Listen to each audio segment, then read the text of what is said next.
Shri Sai Satcharita, Chapter 18 and 19, Part 2.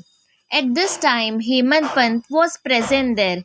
He was shampooing Baba's legs. When he heard Baba's word, he thought in his mind, what? Mr. Sathe read for a week only and got a reward, and I am reading it for 40 years with no result. His 7 day stay here becomes fruitful, while my 7 year stay 1910 to 1917 goes for nothing. Like a chatak bird, I am ever waiting for the merciful cloud, Baba, to pour its nectar on me and bless me with his instruction. No sooner did this thought cross his mind, Baba knew it then and there. It was the experience of the bhaktas that Baba understood all their thoughts, and that he suppressed the evil thoughts and encouraged the good ones.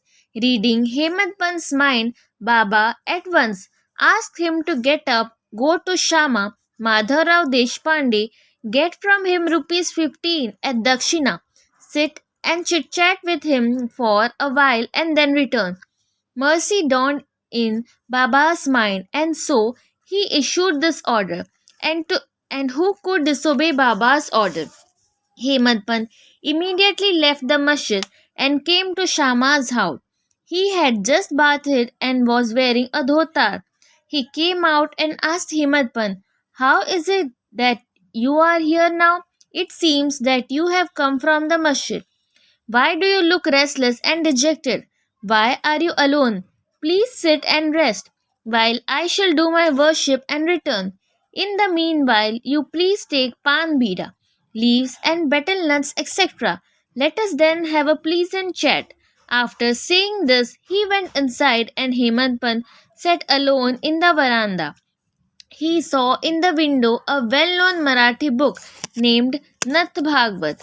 This is a commentary by the saint Eknath on the 11th Skandha chapter of the bigger Sanskrit work, the Bhagavad. At the suggestion of recommendation of Sai Baba, Messrs. Bapu Sahib Jog and Kaka Sahib Dikshit read Bhagavad Gita daily, with its Marathi commentary named Bhavartha Deepika or Dhyaneshwari, a dialogue between Krishna and his devotee Arjun, and Nath Bhagvat, a dialogue between Krishna and his servant devotee Uddhav, and also Ekanath's other work with Bhavartha Ramayana. When devotees came to Baba and asked him certain questions, he sometimes answered them in part and asked them to go and listen to the readings of the above mentioned works, which are the main treatises of Bhagavad Dharma. When the devotees went and listened, they got full and satisfactory replies to their questions.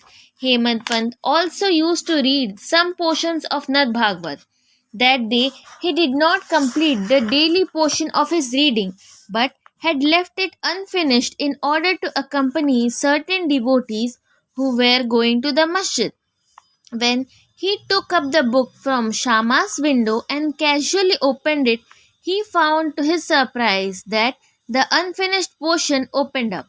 He thought that Baba sent him very kindly to Shama's house for enabling him to complete his daily reading. So he went through the unfinished portion and completed it. As soon as this was over, Shama, after doing his worship, came out and the following conversation took place between them. Hemant Pant, I have come with a message from Baba. He has asked me to return with rupees 15 as the dakshina from you. Also, to sit with you for a while and have a pleasant chit chat and then return to the masjid with you. Shama, with surprise, I have no money to give. Take my 15 namaskars, prostrations in lieu of rupees as dakshina to Baba. Hemant Pant, all right, your namaskars are accepted. Now let us have some chit chat. Tell me some stories and leelas of Baba which will destroy our sins. Shama, then sit for a while. Wonderful in the sport leela of this god Baba.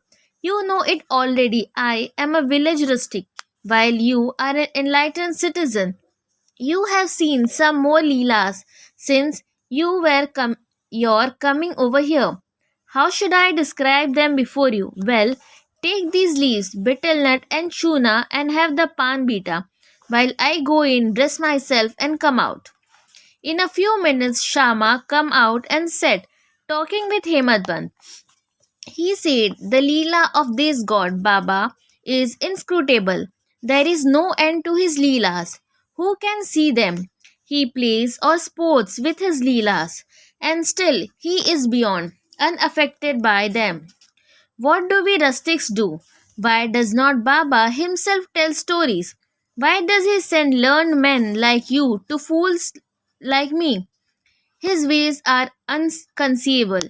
I can only say that they are not human. With this preface, Shama added, I now remember a story which I shall relate to you. I know it personally. As a devotee is resolute and determined, so is Baba's immediate response. Sometimes Baba puts the devotees to severe test and then gives them upadesh, instructions. As soon as Hemant Pant heard the word Upadesh, a flash of lightning crossed his head. He at once remembered the story of Mr. Sathe Guru's Charitra reading and thought that Baba might have sent him to Shama in order to give peace to his restless mind. However, he curbed this feeling and began to listen to Shama's stories. They all showed how kind and affectionate Baba was to his devotees.